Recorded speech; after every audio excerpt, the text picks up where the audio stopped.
जय हिंद साथियों, एक कहावत है, डूबते हुए को तिनके का सहारा होता है। यानी व्यक्ति जब डूब रहा हो तो उसे जब तिनका भी दिखाई पड़ता है तो उसका भी सहारा लेने के लिए वह तैयार हो जाता है। किंतु सरकारें और बुद्धिजीवी वर्ग अभी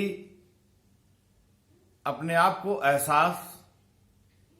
असहाय महसूस करना शुरू किया है कि नहीं, लेकिन यह दिखने जरूर लगा है। बोलो या ना बोलो, लेकिन समझ में तो आ रहा है, दिखाई पड़ रहा है कि अब आपका अहंकार टूटने वाला है,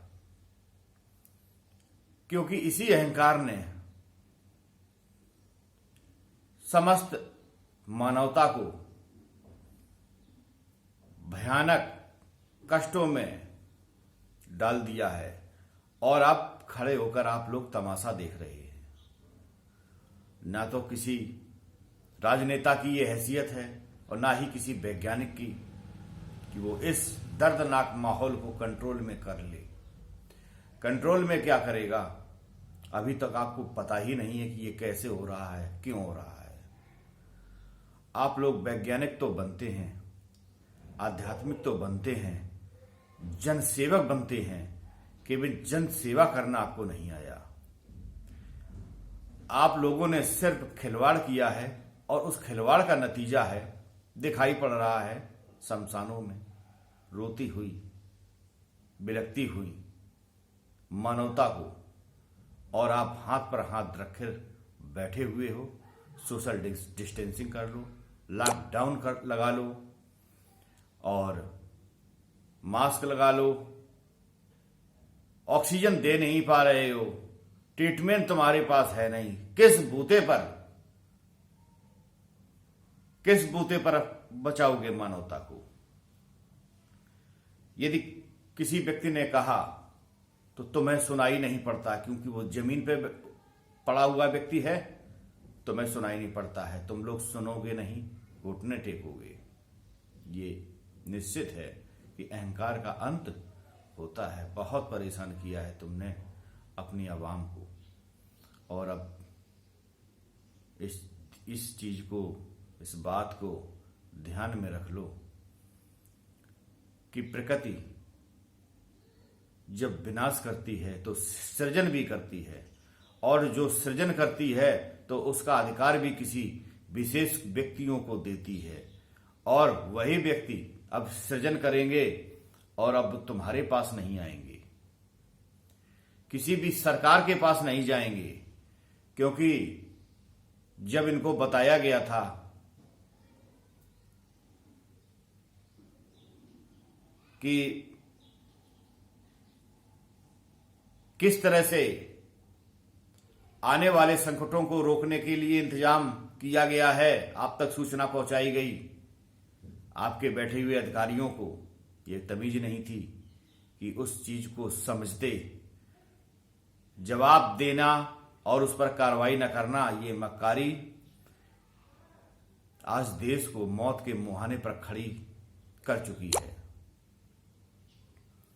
ऐसा हम क्यों कह रहे हैं? क्योंकि हमने 2016-17 में ये सूचना भारत सरकार को दी थी। उन्होंने जवाब दिया कि हमने आपका मामला संज्ञान में लिया है, विचारणीय है। दोबारा हमने फिर उनको सूचना दी, वही जवाब उन्होंने फिर दिया। हमने प्रधानमंत्री कार्यालय में 3 बार फोन किया, लेकिन रिस्पांस नहीं आया।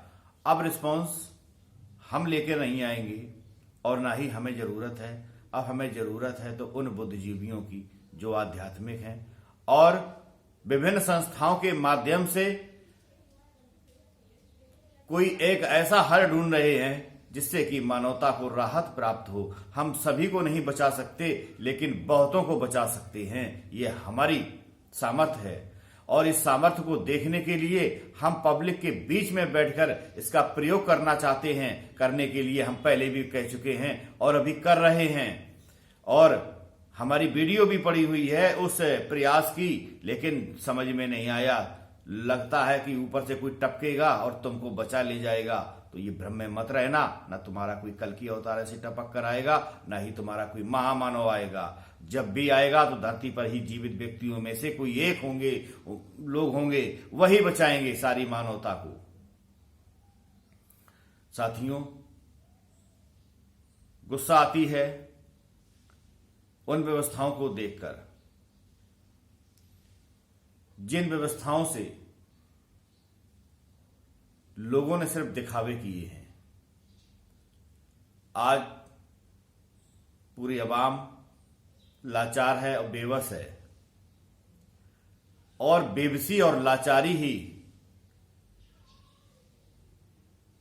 लोगों को एहसास दिलाती है, जगाती है और सोचने समझने का वह अवसर देती है कि आप सच्चाई को समझें। इन चमकदार लोगों को देखकर जो आप लोगों ने उन पर सर पे उठा रखा है, उनको अपना आका मानते हैं, तो अब आपको समझ में आ गया होगा कि कोई किसी का आका नहीं है। आपकी स्वयं की शक्ति ही आपको बचाएगी, और उसको बचाने के लिए आपको हमारे पास आना पड़ेगा। आज नहीं आएंगे तो आने वाले समय में आएंगे, क्योंकि डूबते हुए को तिनके का भी सहारा लेना पड़ता है, और हम तो एक तिनका हैं, और तिनके को ही सहारा लेने के लिए आप लोग आए। अब वह लोग आए जो बुद्धिजीवी हैं और राजनेता नहीं हैं, क्योंकि मुझे राजनेताओं से बहुत दूरी रखनी है। अगर मुझे कोई पसंद आया या ठीक लगा उसका कार्य, तो वो दिल्ली के मुख्यमंत्री अरविंद केजरीवाल हैं। उनका निर्णय इस बार का बेबसी और लाचारी का अवश्य है, किंतु निर्णय उचित है कि लॉकडाउन नहीं लगाया जाएगा। लॉकडाउन इसका हल नहीं है। क्या हल है?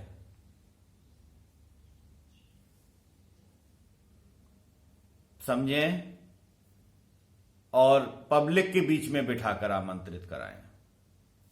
पूरा फैसला वहीं होना चाहिए, पब्लिक के बीच में बैठकर। कैसे बचाया जाएगा, कौन बचेगा, सारे फैसले सामूहिक होंगे। धन्यवाद। जय हिंद, जय भारत।